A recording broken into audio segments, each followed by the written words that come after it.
vocês um folheto a respeito da palavra de Deus? Pode. Posso? Pode. E vocês ouviriam sobre a palavra de Deus mais ou menos uns 5 minutinhos? Boa! 5 minutos, Não, cara. pode falar assim. Posso falar? Pode, com certeza. A hora que eu estiver sendo incômodo, inconveniente, é só falar que eu saio numa boa. Que isso? Já recebeu, né, Wellington, não é isso? A palavra de Deus diz no livro de Hebreus, capítulo 9, versículo 27, o seguinte, eu vou dar um diferente. Não, mas eu nos 3 que eu levo pra minha esposa. Pode levar. Chega lá e fala, amor, eu tô na igreja. A palavra de Deus diz no livro de Hebreus, capítulo 9, versículo 27, o seguinte: ao homem está ordenado morrer uma só vez, e depois disso enfrentar um julgamento.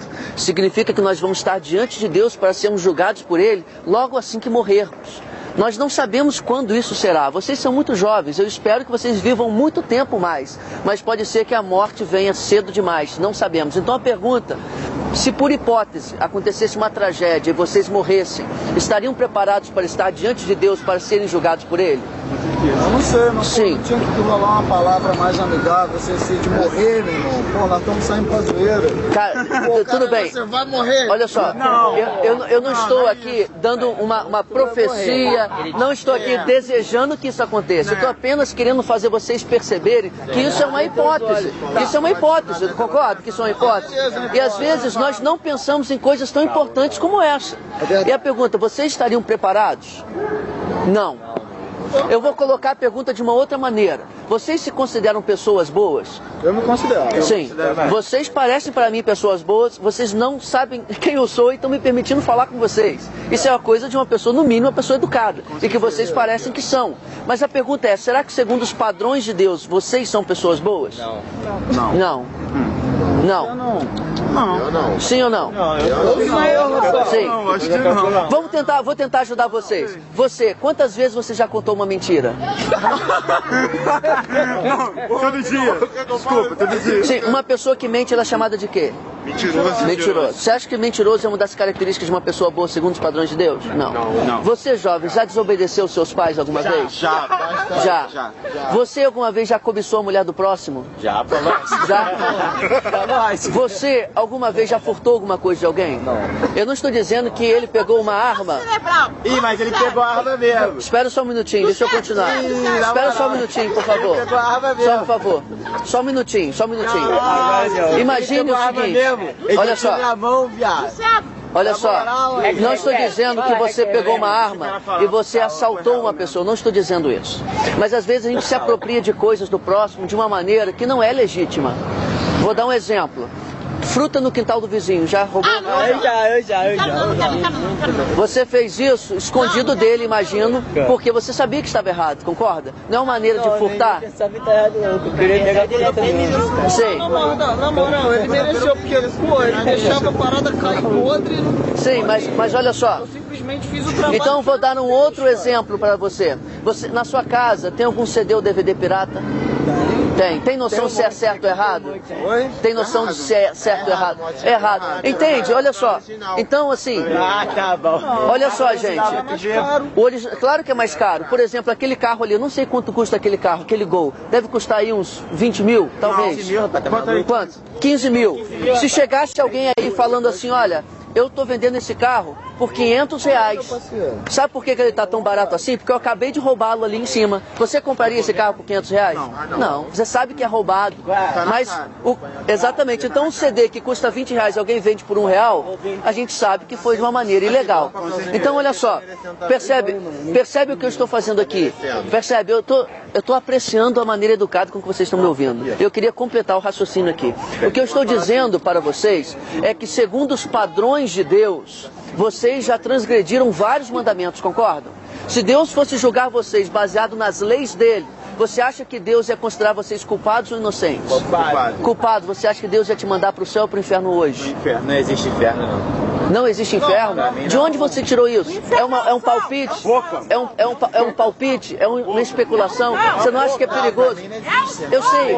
Presta atenção numa coisa. Ele vai me mandar, tipo assim, É o que? É o que? Sei.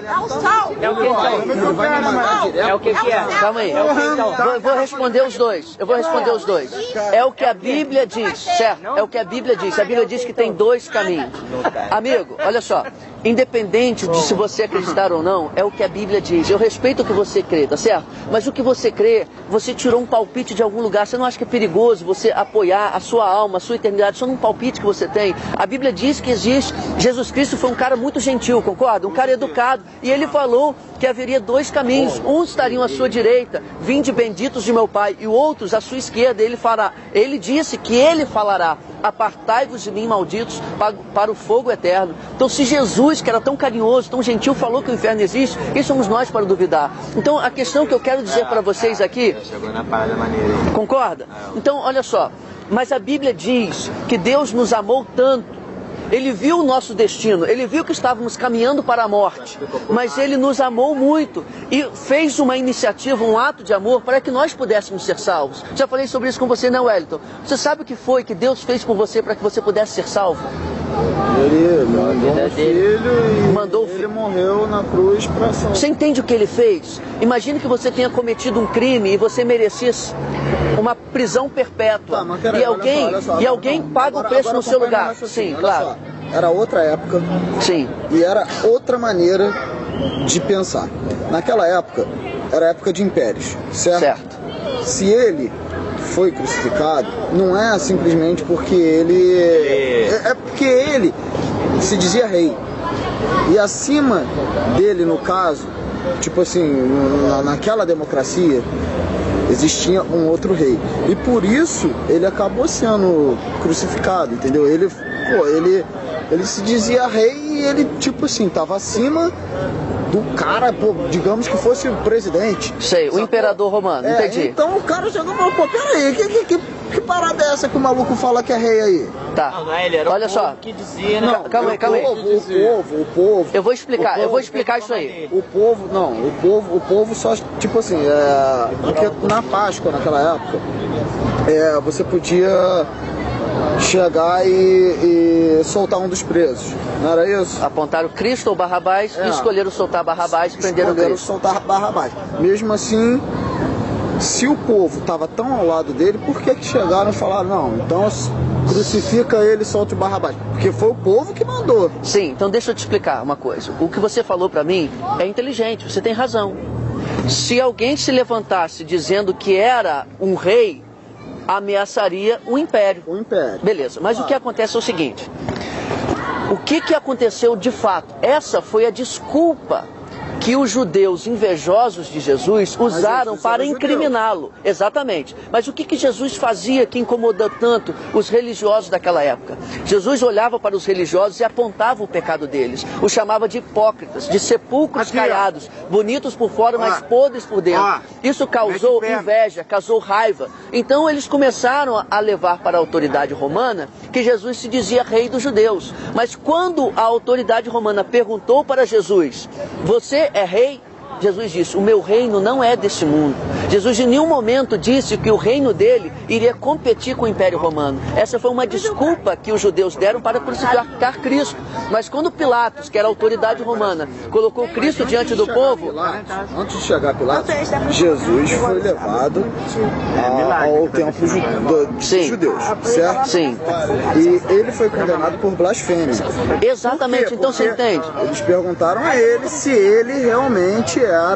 Não, eles perguntaram a ele se porque ele disse, olha, eu vou derrubar esse templo e em 3 dias vou reedificar. Ele estava se referindo ao seu corpo, mas disseram que ele estava se referindo ao templo de Salomão. E disseram, como que alguém pode dizer uma blasfêmia dessa, derrubar um prédio desse e fazer outro? Então, observe como você está dizendo o seguinte, então qual foi a desculpa? Ele era rei ou porque ele blasfemava? Na verdade, os homens inventaram uma desculpa para crucificá-lo, porque não puderam suportar o que ele estava fazendo. que era confrontar os pecados. Mas isso nós estamos falando no ponto de vista humano. Eu estou trazendo para vocês o ponto de vista eterno. A Bíblia diz, porque Deus amou o mundo de tal maneira que deu o seu Filho unigênito, para que todo aquele que nele crer não pereça, mas tenha a vida eterna. Se nós olharmos no ponto de vista humano, as pessoas encontraram pretextos para matar Jesus, mas isso já fazia parte do plano eterno de Deus, que era resgatar a sua vida pelo sangue de Cristo derramado naquela cruz. Você não tem esperança, nós não temos esperança de nos salvarmos pelo nosso próprio comportamento. Todo o preço, toda a dívida que nós tínhamos que pagar para Deus já foi paga através do sacrifício de Jesus. Então o que nós precisamos fazer? Nós precisamos reconhecer isso, nós precisamos nos arrepender do nosso pecado, parar de confiar nas nossas próprias ações, nos nossos próprios comportamentos e boas ações que dizemos que temos. Nos arrepender de fato e confiar somente em Jesus como nosso Salvador. Entenderam isso? Então você entende? A morte de Cristo foi planejada por Deus. A morte de Cristo já estava determinada pelo Senhor. E Ele fez isso porque Ele te amou, porque Ele te amou. A Bíblia diz, Deus prova o seu amor para conosco em que Cristo morreu por nós, sendo nós pecadores. Então a morte de Cristo foi para nos livrar da condenação que estava sobre nós. Ou seja, então é por isso que ele chegou para Judas e falou, vai lá e faz o que tu tem que fazer. Tô ligado que tu é vacilão mesmo, vai lá. Ele já sabia, cara. Dura logo. Ele já sabia, exatamente. Ele já sabia que aquilo iria acontecer. De uma forma ou de outra, fosse por Judas ou por outro traidor, a morte dele aconteceria, porque foi o plano maravilhoso, o plano eterno de Deus para a salvação de todo aquele que crer no Filho dele. A salvação é mediante o arrependimento e a fé somente em Jesus. Ele disse, eu sou o caminho, a verdade e a vida, ninguém vem ao Pai a não ser por mim. Então a pergunta que eu faço para vocês, para finalizar aqui, porque eu sei que já tomei o tempo de vocês demais, mas foi também para responder aos questionamentos que foram feitos. Vocês gostariam... Desculpa aí, mas eu vou meter o pé. Já é. Fica tranquilo, cara. Valeu. Deixa eu pegar a mão pra fora. Cadê braço? Braço, Pô, copo de acende vinho aqui pra mim.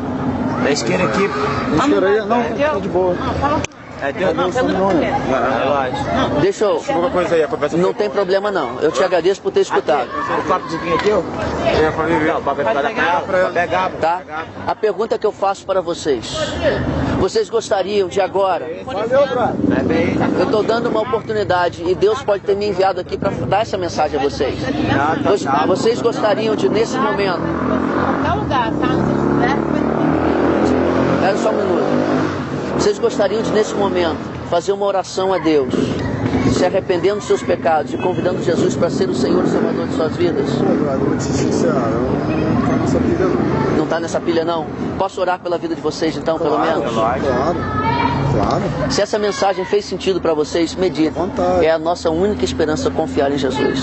Deus, obrigado por essas pessoas que aqui estão, que ouviram a Tua palavra, Senhor.